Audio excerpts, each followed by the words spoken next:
आपके लाइफ का सबसे वर्स्ट एक्सपीरियंस क्या हो सकता है कि आप 75,000 का लोन लो और 31 लाख उस लोन के लिए चुकाओ, और उसे चुकाने के लिए आपने जो अलग अलग जगहों से लोन उठाए हैं वो लोन अब आपके सर पे इतना ज़्यादा भारी हो जाता है कि शायद आप अपनी लाइफ से बहुत जल्दी परेशान हो जाओ और आने वाले 4-5 सालों में ऐसा फील करने लगो कि अब आपसे नहीं हो पाएगा, आप क्विट कर दोगे। पिछले 1 सालों से मैं और हमारी टीम ऐसे ही एक मुद्दे पे काम कर रही है, जो टास्क इतना डिफिकल्ट है कि हमें भी लगा था एक बार को ये सॉल्व नहीं होगा, लेकिन जैसे ही पहला प्रोग्रेस इसमें दिखा तो मुझे लगा कि इसे शेयर करना चाहिए। और मैं कोशिश कर रहा हूँ कि हर संडे एक ऐसी केस स्टडी को आपके सामने रखूँ जो कि हमने फेस किया है अपनी इस जर्नी में, जो पिछले 2-3 सालों से हम लोग कर रहे हैं। कभी कभी ना चाहते हुए भी कोई इंसान इस तरह से किसी डेथ में फंस जाता है जहाँ पे उसे बहुत ज़्यादा लोन लेना पड़ता है, उसके लिए हाई इंटरेस्ट ईएमआई पे करना पड़ता है, और एक टाइम पे उसे समझ ही नहीं आता कि कैसे चुकाएं। आज ऐसी ही एक बहुत ही खतरनाक इवेंट्स की मैं बात करने वाला हूँ, जो कि अभी पूरा हुआ नहीं है बल्कि प्रोग्रेस में है, और पिछले 2-3 सालों से ये चीज़ें प्रोग्रेस में है। और हम लोग पिछले 1 सालों से इस पे हेल्पफुल टेम्पलेट और फ्रेमवर्क प्रोवाइड कर रहे हैं, जो कि यूजफुल हो रहा है उनके लिए कि किस तरीके से इसे जल्दी से जल्दी सॉल्व करके आगे निकल सकते हैं। तो ये जो बात है ना, एक लोअर मिडिल क्लास फैमिली की है जो कि बिहार से रहने वाले हैं। अब जो लोअर मिडिल क्लास है और बिहार से बिलोंग करता है, उसके मेन फैमिली में क्या दिक्कतें होती है कि फाइनेंशियल किसी तरीके का सेविंग नहीं होता है, उनके पास कोई फाइनेंशियल सपोर्ट नहीं होता, और ना ही कोई इनहेरिटेंस होता है जो कि वक्त के बाद किसी तरह का एफडी या इन्वेस्टमेंट ये सारी चीजें मिल जाए जो कि उनकी प्रॉब्लम को सॉल्व कर सके। वो जो एक साइकिल होता है ना लोअर मिडिल क्लास वाला, उसी में घूमता फिरता रह जाते हैं। और अगर उसे कोई निकलना चाहता है तो अगर सही रास्ता चूज नहीं किया तो बहुत ही गलत रास्ते में फंस जाता है, और उससे निकलने में बहुत ज़्यादा मुश्किलों का सामना करना पड़ता है। आज हम जिस फैमिली की बात करने वाले हैं उस फैमिली में टोटल 6 मेंबर हैं, जहाँ पे पेरेंट्स है, 2 सन और 2 डॉटर्स हैं। बात आज से कुछ 10-15 साल पहले की है, जब वो सोचते हैं कि अपने जो चिल्ड्रेंस है उनको पढ़ा के जो ये चक्र चल रहा है लोअर मिडिल क्लास का, उससे बाहर निकाला जा सके, लेकिन ये तीर उल्टा पड़ गया। और किस तरीके से जो है ये फैमिली बहुत ज़्यादा डेथ में चली गई, उसको हम लोग अभी डिस्कस करते हैं। और फिर देखते हैं कि किस तरीके से अगर आप ऐसी कंडीशन में हो तो उसे सॉल्व कर पाओगे, और क्या क्या चीज़ें आपको अपनाना चाहिए कि कैसे आपकी ये प्रॉब्लम दूर हो जाए अगर आप इस प्रॉब्लम से जूझ रहे हो तो अब इतने सालों में कंडीशन ये है कि पेरेंट्स तो है ही, जो कि ऑलमोस्ट 50 के आसपास है दोनों। जो एक सन है वो मैरिड है, जो दूसरा सन है वो अभी मैरिड के कगार पे है, जो दोनों डॉटर हैं वो भी जो है दोनों मैरिड के कगार पे हैं, और अनकंडीशनल लोन की वजह से अच्छा खासा इनकम होने के बावजूद भी वो अभी भी जो डेथ का सर्कल है इसमें चल रहा है। और ये डेथ फ्री होने का जो टाइम है वो शायद अभी भी जो 1 साल 6 महीने है वो लग जाए, जिस तरीके के जो है अभी इनका सर्कल चल रहा है। अब जो डेथ है ना उसको एक बार डिटेल्स में हम लोग जो है वो समझते हैं कैसे। अब जो लोन की कंडीशन है ना वो आपको जो है ना अनकंडीशनल होता है, अगर आप ग्रामीण इलाके में रूरल इलाकों में जाओगे तो वहाँ पे जो लोअर मिडिल क्लास होती है ना वो बैंक से लोन लेने में थोड़ा सा जो है हिचकिचाती है, बैंक से जल्दी से लोन नहीं लेती है, या जाती भी है तो बैंक जो है वो जल्दी से लोन नहीं प्रोवाइड करते हैं, चाहे वो कितने भी अमाउंट का क्यों ना हो। तो वैसे में उनके पास एक ही ऑप्शन बचता है कि वो किसी साहूकार से जो है वो लोन ले ले, और ये वो साहूकार होते हैं जो कि अनकंडीशनली अपने हिसाब से जो है वो लोन अमाउंट तय करते हैं। और यही चीज़ जो है यहाँ पे देखने को मिला, जहाँ पे देखने को मिला कि 75K का जो प्रिंसिपल अमाउंट है उस पे जो है वो लोन लिया गया। अब ये जो 75 का लोन है इसे धीरे धीरे इसका इंटरेस्ट जो है वो चुकाने को बोला गया। इंटरेस्ट जो है वो कहीं और से लोन ले लेके जो है वो चुकाना शुरू कर दिए। बीच में बच्चों की एजुकेशन थी तो उसके बदले भी थोड़ा बहुत कहीं ना कहीं से लोन जो है वो लेना शुरू कर दिए, ताकि फंड कर पाए उनकी एजुकेशन को। ये सिचुएशन ऐसा चल रहा था कि उन्हें अंदाजा नहीं था कि कुछ इस तरीके से चला जाएगा। जहाँ से भी उन्होंने लोन उठाया था उसने बिना बताए लोन इंटरेस्ट टर्म को कुछ इस तरीके से मैनिपुलेट कर दिया, जहाँ पे वो हर 3 महीने बाद हर 6 महीने बाद सीआई अप्लाई करना शुरू कर दिया, यानी कि कंपाउंड इंटरेस्ट अप्लाई करना शुरू कर दिया, जहाँ पे जो 3 महीने का इंटरेस्ट होता था वो मूलधन में जुड़ जाता था, और फिर से अगले 3 महीने जो ब्याज बढ़ता था वो फिर से मूलधन में जुड़ जाता था। एक कंडीशन चलते गई और उसके चक्कर में जो इंटरेस्ट होता था, उस इंटरेस्ट को फिल करने के चक्कर में वो 5 सालों में 5 लाख रुपए फिल कर दिए इंटरेस्ट के तौर पे।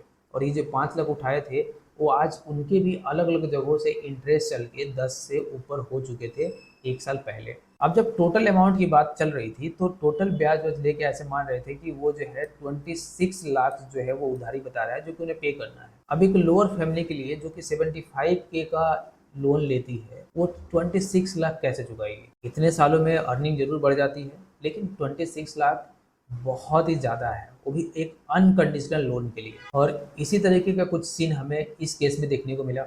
और साथ में इस केस में एक चीज़ और देखने को मिला कि जो बाकी इनको सेटल करने के लिए लोन लिया गया था, वो लोन भी जो है ना अपने आप में बहुत बड़े होते जा रहे हैं। सॉल्व करने के लिए एक ऐसा केस था कि अगर आपके पास इतने पैसे हैं तो डायरेक्टली फिल कर दो, नहीं है तो ये ऐसे केस है जो कि सॉल्व ही नहीं हो पाएंगे। इसमें सिचुएशन ये था कि अगर इस वाले लोन को सॉल्व किया भी जाए तो कैसे, क्योंकि इसका इंटरेस्ट इस स्पीड से बढ़ रहा है, इसको सॉल्व करना किसी के लिए भी बहुत ज़्यादा डिफिकल्ट टास्क हो जाएगा। फिर हमने जो लोन के कंडीशन लिखे हुए थे, उन लोन के कंडीशन को मंगाए, तो उस लोन के कंडीशन में कुछ नहीं लिखा हुआ था, वो आपको एक छोटा सा लिखा हुआ कागज़ थमा देते हैं, उस पर इंटरेस्ट रेट लिख देते हैं, बाकी कुछ नहीं लिखते। अब जब ऐसा कोई लिख के आपको दे देता है, तो इसका कंडीशन यही है कि आप सिंपली ये समझोगे कि अगर आपको किसी भी चीज़ पे 3% 5% का इंटरेस्ट देना है, तो जो बैंक है वो आपको सालाना इंटरेस्ट लगाती है, लेकिन जो साहूकार है वो मंथली इंटरेस्ट लगाते हैं। अगर आप किसी ने 5% के इंटरेस्ट पे भी दे रहा है, तो साल का जो है वो 60% का इंटरेस्ट हो गया, यानी कि जो उसकी अमाउंट है उससे बहुत ही ज़्यादा हो गया। अगर 1% और बढ़ा देता है तो वो 72% का इंटरेस्ट हो गया, यानी कि ये इंटरेस्ट बहुत ही ज़्यादा हाई होता है, जो दिखाई नहीं देता है। इस तरीके का जो है इंटरेस्ट रेट रहता है। तो अगर उस इंटरेस्ट रेट के हिसाब से भी अगर कैलकुलेट करोगे सिंपल इंटरेस्ट, तो भी इतना अमाउंट नहीं होगा। और हमने इस बात को जो है वो गौर देना शुरू किया, और हमने उनसे बोला कि आपको ये चीज़ें अब सेटल करनी चाहिए, और अगर ऐसे नहीं सेटल हो रहा है तो आप 5 लोगों 10 लोगों से बैठ के बातें करो और इसे सेटल करने की कोशिश करो। इस बात को हालांकि 6 से 8 महीने लग गए, लेकिन सेटल होने का नाम नहीं ले रहा था, क्योंकि जो साहूकार इतने पैसे दिखाएगा वो पैसे क्यों कम करेगा। लेकिन फाइनली 6-7 महीने बाद ये मामला सेटल हुआ, कितने में, तो 2 लाख में जो है ये मामला सेटल हो गया। जहाँ पे एक बड़ा क्रंच ऑफ अमाउंट दिखाई देता है कि 26 लाख का जो है इंटरेस्ट, और उस इंटरेस्ट को जो है सेटल करके 2 लाख में लाया जाए, तो उस फैमिली के लिए काफ़ी राहत की सांस मिली। क्योंकि जहाँ पे उन्हें एक टाइम पे लग रहा था कि ये सारे पैसे वो कभी चुका नहीं पाएंगे, तो जो प्रिंसिपल अमाउंट है अगर उसे लेके देखोगे तो ऑलमोस्ट 8 लाख जो है वो भर रहे हैं 75,000 के लिए। जो बाकी अमाउंट उनके पास बच गया है, उसको वो धीरे धीरे किस तरीके से पिछले 1 सालों से सेटल कर रहे हैं। और हम लोगों ने टारगेट बनाया है कि आने वाले 1 साल से पहले 6 मंथ तक, होली तक जो है हमने उन्हें आश्वासन दिया है कि होली तक शायद ये अमाउंट सब कुछ जो है वो सेटल हो जाएगा। और उसके लिए क्या क्या फंडे होंगे उसको हम लोग देखते हैं। ये तो रहा कि ये वाला मामला जो है वो कैसे सेटल हो गया, लेकिन अगर इसके बाद की बात करते हैं तो इनका जो मामला है वो बहुत ही ज़्यादा गंभीर है। क्योंकि अभी भी कंडीशन देखोगे ना, तो अभी इतना सेटल होने के बाद भी जो डेथ है वो बहुत ही ज़्यादा है। और ईयर से एगो जो है वो 12 से 15 लाख था, उस केस को छोड़ने के बाद जो उसको भरने के चक्कर में ये सब हो गया था। उसके बाद से जो अभी भी जो है वो 6 से 7 लाख जो है वो टोटल अमाउंट आपको देखने को मिलेगा, जिनमें से एक जो है वो बहुत ही बड़ा है, जो कि हमने बताया अभी, बहुत ही ज़्यादा जो जो इन्होंने पैसे उठा रखे हैं भरने के लिए, वो जो है वो सेटल करना है। और अभी भी जो है देखोगे तो एक बहुत ही बड़ा अमाउंट जो है अभी लगने वाला है इन चीज़ को फिल करने के लिए।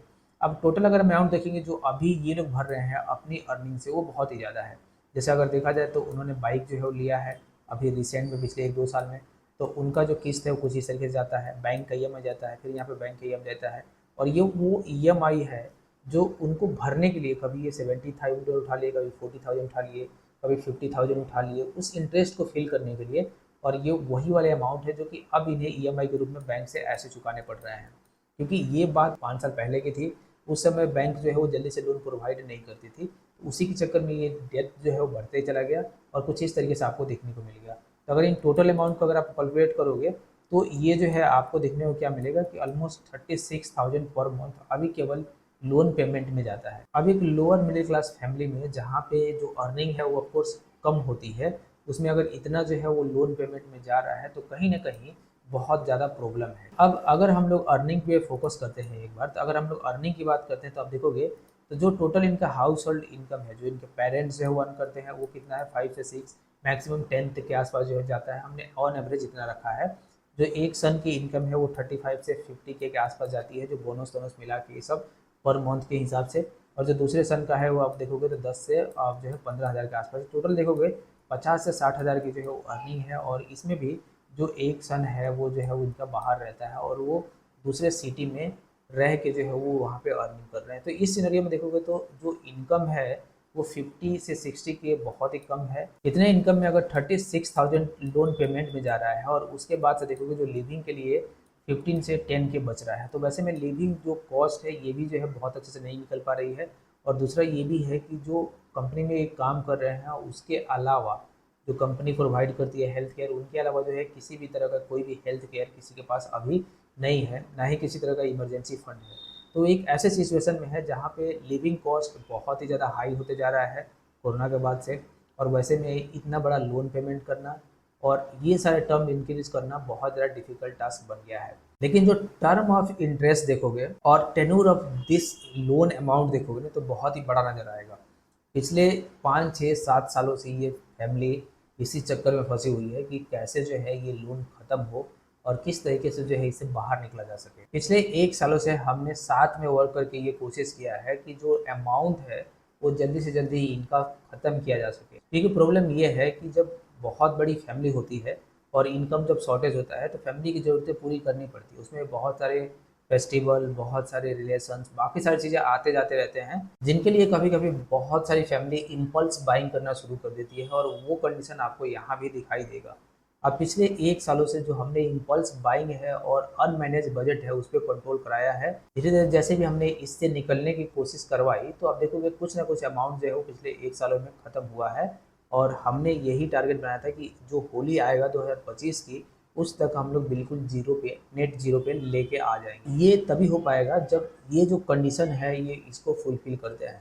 क्योंकि जो कंडीशन अभी आ रहा है ना वो और ज़्यादा चैलेंजिंग आ रहा है, क्योंकि अभी फेस्टिवल का सीज़न शुरू हो रहा है, इसमें बहुत सारे इम्पल्स बाइंग होता है और ये फेस्टिवल लगातार अभी से शुरू होकर नवंबर दिसंबर तक चलते जाएंगे। और तब तक इस सिचुएशन को किस तरीके से कंट्रोल किया जा सकता है, यही जो है मेन टारगेट है और मेन टेस्ट जो यहाँ पे इस फैमिली की अभी होने वाली है। हालांकि हम लोग इनके साथ जो है वो ज़रूरी काम कर रहे हैं और कोशिश ये भी कर रहे हैं कि जितना भी ये हो सके अपनी इनकम को इंक्रीज कर सके बिना किसी तरह का डेथ को और ज़्यादा बढ़ाए। क्योंकि कभी कभी क्या होता है ना कि लोगों का माइंड सेट भी इतने सालों में ऐसा ही चेंज हो जाता है कि वो एक डेथ को पूरा करने के लिए दूसरा ले लेते हैं, उसको कम करने के लिए तीसरा ले लेते हैं और ये चीज़ें चलते जाती है। ये फ्लो में हो जाती है जहाँ पे ये दिखाई देने लगती है कि चलो यहाँ से सेटल यहाँ कर देते हैं, यहाँ से सेटल यहाँ कर देते हैं। और इवन अगर आप इस तरह की कंडीशन में नहीं फंसे हो तो आप अपनी करंट फाइनेंशियल सिचुएशन देख सकते हो, जहाँ पे आपको, अगर आप एज ए सैलरी पर्सन हो तो आप देखोगे कि आपकी अर्निंग का बहुत सारा हिस्सा क्रेडिट कार्ड पेमेंट में जाता है और ये पेमेंट अगले महीने फिर से बढ़ जाता है। आप उसे कम करने की कोशिश नहीं करते, वो डायरेक्ट ऐसे ही चलते जाता है। तो ये चक्र सबके साथ होता है, जो जिस कंडीशन में फंसा होता है उसी कंडीशन में रह जाता है। तो अब हमने क्या क्या चीज़ें जो है यहाँ पे अप्लाई किया उसको मैं डिस्कस करता हूँ और क्या क्या चीज़ें आप अपने कंडीशंस के ऊपर अप्लाई कर सकते हो अगर ऐसा कोई कंडीशन है तो उसको हम लोग एक एक करके डिस्कस करते हैं। अगर किसी भी तरह का डेथ फ्री होना है या पेमेंट करना है तो आपको कुछ चीज़ों का ध्यान रखना पड़ेगा। वो 5 कंडीशन मैं आपको यहाँ पे बताऊँगा जिनको आपको ध्यान रखना है। और अगर इन 5 कंडीशन से आप निकल जाते हैं तो आप देखोगे कि अपनी बजट को बहुत अच्छे तरीके से, अपनी फाइनेंशियल कंडीशन को 1 साल में 12 महीने में आप बहुत ही कंप्लीट तरीके से मैनेज कर पाओगे।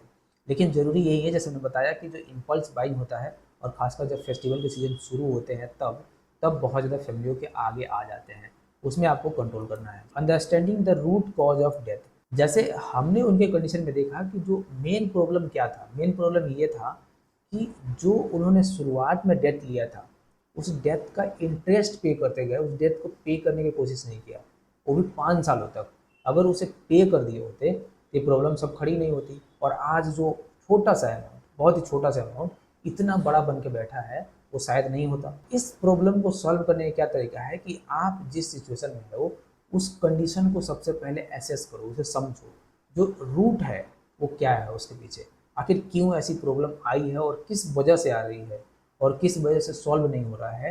ये रूट कॉज जानना बहुत ज़रूरी है और इसके लिए क्या कर सकते हो, जो स्पेंडिंग ट्रिगर है इसको जो है आप कम कर सकते हो। यानी कि जो इम्पल्स तरीके के बाइंग है, जो स्पेंड करते हो, उसको आपको कंट्रोल करके जाना है। फाइनेंशियल लिटरेसी बहुत ज़्यादा जरूरी है, आपको समझना पड़ेगा कि अगर अगर फाइनेंस में आप थोड़ा बहुत ऊपर नीचे हुए तो आप बहुत गहरे खाई में गिर जाओगे। और इसके लिए ज़रूरी है कि आप फाइनेंशियल लिटरेसी रखो, आप अपने आप में ऐसी अंडरस्टैंडिंग भरो जहाँ पे ये ध्यान रहे कि आपको पैसे को किस तरीके से मैनेज करना है।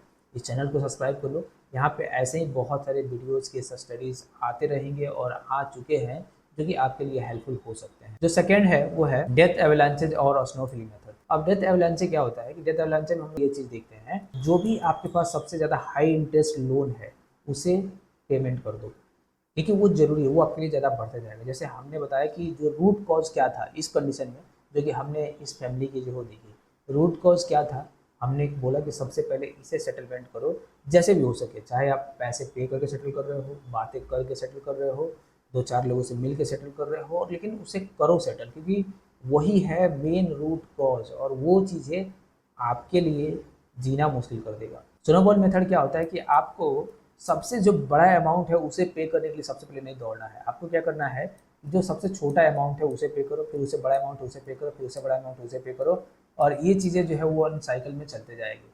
अब अगर इन दोनों मेथड को कंबाइन कर देते हो तो आप यहाँ पे देखोगे ना कि आपको एक अलग मेथड निकल के आएगी कि आपको क्या करना है, सबसे छोटा अमाउंट चूज करो जिसपे इंटरेस्ट हाई लग रहा है उसे पे कर दो, फिर उसके बाद चूज करो, फिर उसको पे कर दो, और अगर बहुत सारे हैं तो इनको पे करते जाओ, जल्दी से जल्दी निपटाओ। एक चीज़ का और ध्यान रखना है कि साइकोलॉजिकल और मैथमेटिकल अप्रोच जो है अपनाना है।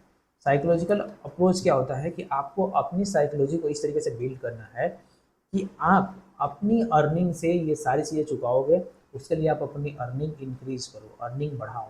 तो मैथमेटिकल अप्रोच क्या है कि आपको ये सारी चीज़ें कैलकुलेट करके चलनी है कि अगर आप इतना अर्न कर रहे हो, इसको चुका सकते हो, उसको ख़त्म करो। जो थर्ड मेथड हमने अप्लाई किया हुआ है creating a debt repayment plan, यानी कि एक बजट के तहत आपको जाना है। जब कभी भी आप किसी भी तरह का जो है वो डेट लेते हो, चाहे किसी से उधार ले रहे हो या चाहे बैंक से ले रहे हो, चाहे ईएमआई पे ले रहे हो, अब क्या होता है कि आपको ये इंटरेस्ट पे करना पड़ता है। अगर आप बैंक के अलग अलग क्रेडिट कार्ड यूज़ करते हो या अलग अलग तरीके का लोन यूज़ करते हो, जैसे कि अगर मान लो आप क्रेडिट कार्ड यूज़ करते हो और आप पर्सनल लोन यूज़ करते हो, तो दोनों में जो है वो अलग अलग डिफरेंस है। हो सकता है कि कहीं पे आपका इंटरेस्ट कम लग रहा हो, कहीं पे आपका इंटरेस्ट ज़्यादा लग रहा हो।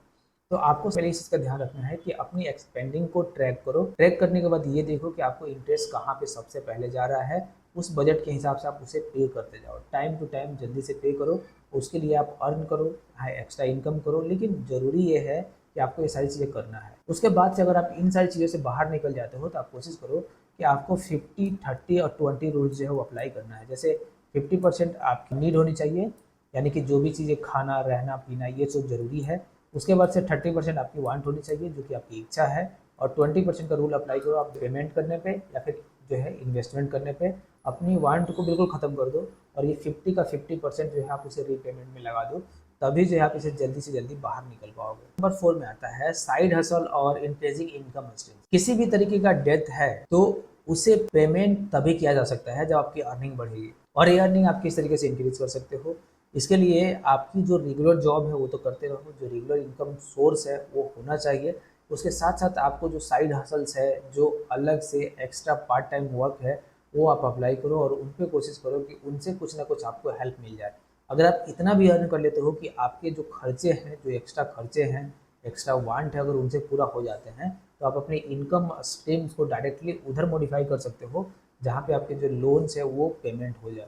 इसके लिए आप अलग अलग तरीके के फ्रीलांस गिग्स अप्लाई कर सकते हो अपने स्किल्स के हिसाब से, या कुछ ऐसी चीज़ें सेल कर सकते हो जो कि आपने क्रिएट किया हो। आजकल डिजिटली ज़माना है तो ये सारे ऑनलाइन तरीके से आप ओपन कर सकते हो, सेल कर सकते हो, और अगर ये सारी चीज़ें आप बहुत जल्दी सेटल कर लेते हो तो आप देखोगे कि जब ये एक बार ख़त्म हो भी जाएगा तो भी आपके लिए एक फायदे का सौदा रहेगा। तो number 5 and last, avoiding future debt और बिल्डिंग इमरजेंसी फंड। आपको अब इस बात पे ध्यान देना है कि जब आप इसे पूरा करने के आसपास आ जाते हो, पूरा कर लेते हो, कंप्लीट कर लेते हो, नेट जीरो पे आ जाते हो, तो फ्यूचर में आपको ऐसी दोबारा कोई गलती नहीं करनी है जहाँ पे आपको किसी तरीके का डेथ लेना पड़ जाए या उस तरीके के कंडीशन में आप पड़ रहे हो। अगर आप चाहते भी हो कि जैसे कि आपने होम लोन के अप्लाई किया, कार के अप्लाई किया, तो वो एक ऐसा कंडीशन लो कि अपनी इनकम को इस तरीके से मॉडिफाई करके रखो कि आपकी इनकम जो आपकी वांट का पोर्शन है 30%, वो सपोर्ट कर सके इन सारी चीज़ों को।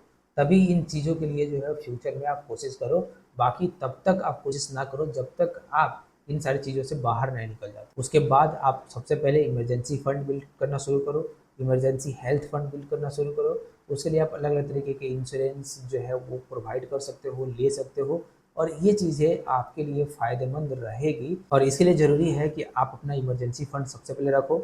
अपनी जो क्रेडिट है या जो भी क्रेडिट आप लेते हो उसमें बहुत ही स्मार्ट तरीके से यूज़ करो, जिससे आप बेनिफिट के तौर पे यूज़ कर पा रहे हो। हमेशा कोशिश ये करो कि जो आपकी नीड है उसी के अंदर रहा करो। उसके बाहर अगर आप जाने की कोशिश कर रहे हो तो आप उस तरीके के इनकम सोर्सेस बिल्ड करना शुरू करो। बोनस पॉइंट मैं आपके लिए यही लेके आऊँ कि माइंड सेट शिफ्ट करना बहुत ज़रूरी है। इसके लिए आपको लॉन्ग टर्म पे फोकस करना पड़ेगा।